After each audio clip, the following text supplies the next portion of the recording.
in the World is the latest film directed by Sir Ridley Scott, starring Mark Wahlberg, Christopher Plummer, and Michelle Williams. It's about the infamous kidnapping of John Paul Getty III, the grandson of John Paul Getty, one of the most famous oil tycoon and possibly the richest man on earth at that stage.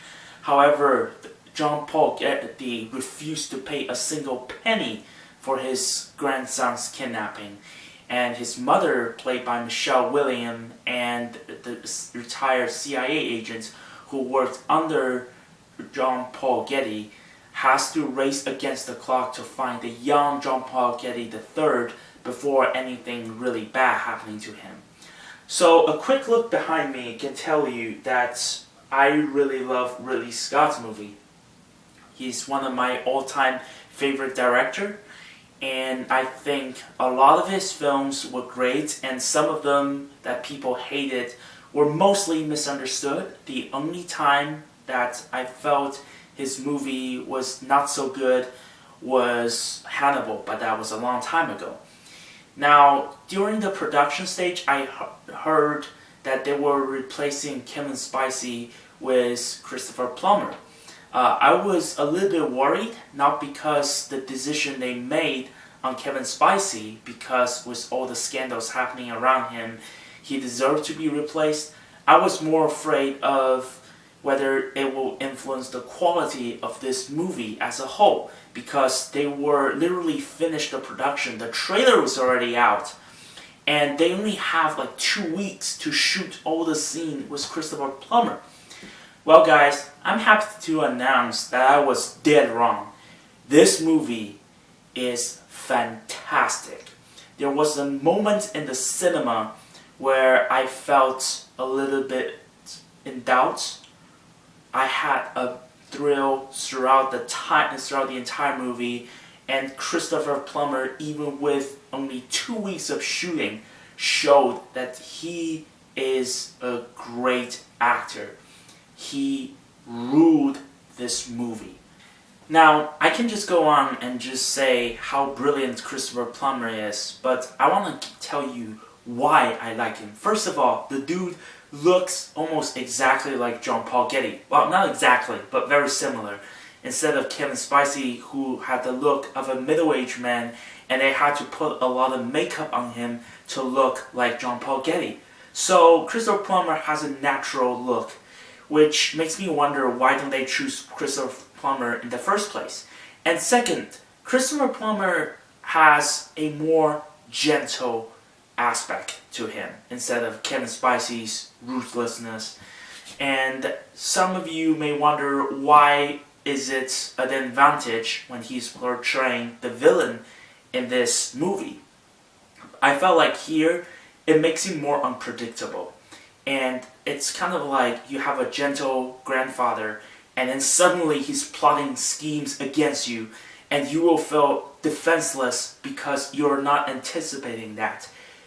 Christopher Plummer showed how ruthless John Paul Getty is, and every scene he's in, I just don't know what's gonna happen. Is he gonna be like the gentle old guy that just crack jokes, or is he gonna be like that ruthless businessman who will do anything to protect what's his?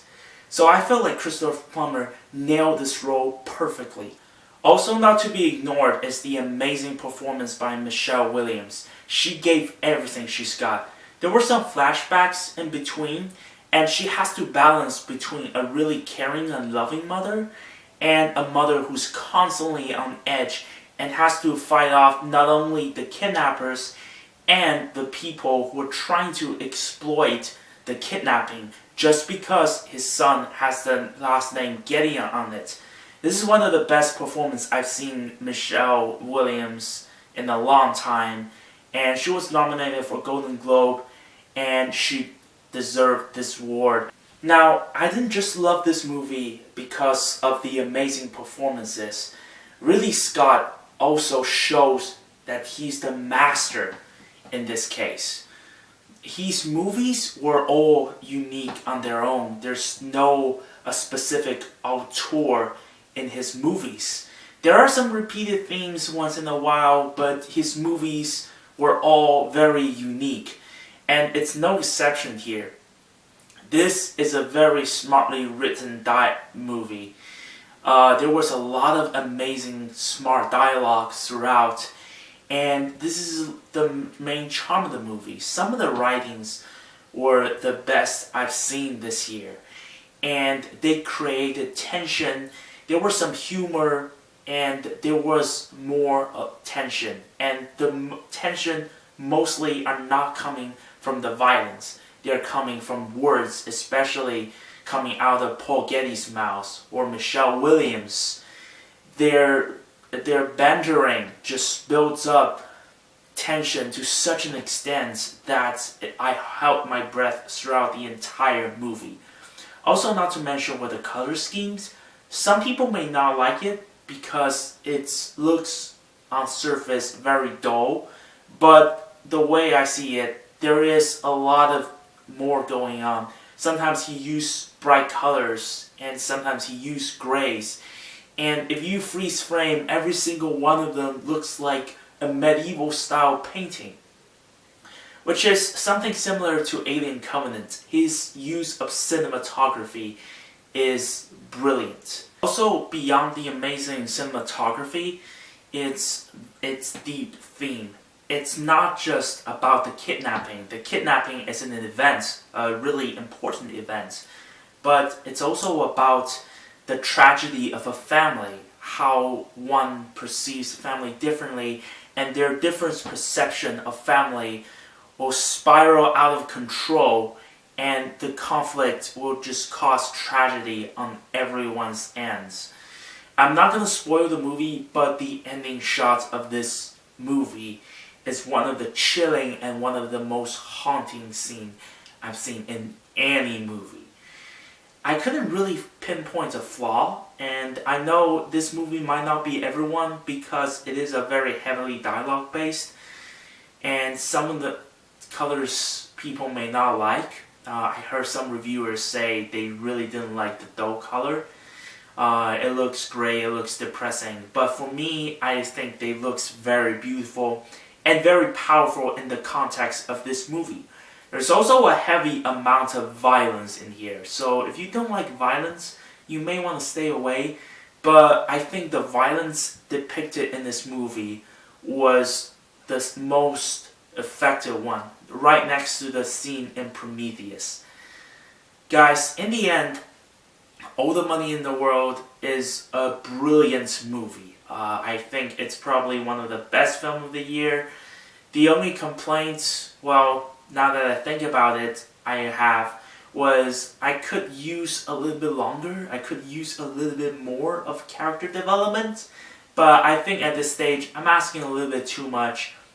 I love this movie. I'm going to give this movie a 9.5 out of a 10. Definitely, go see it. Ridley Scott is in his 80s and he's still able to make brilliant movie after another. Like I said, Alien Covenant this year was one of the most underrated film. And so is All the Money in the World, which is probably one of the best films he has made in a long time. Guys, thank you so much for watching my review. More reviews are coming out very soon. And as always, if you think I'm good, you're pretty good too.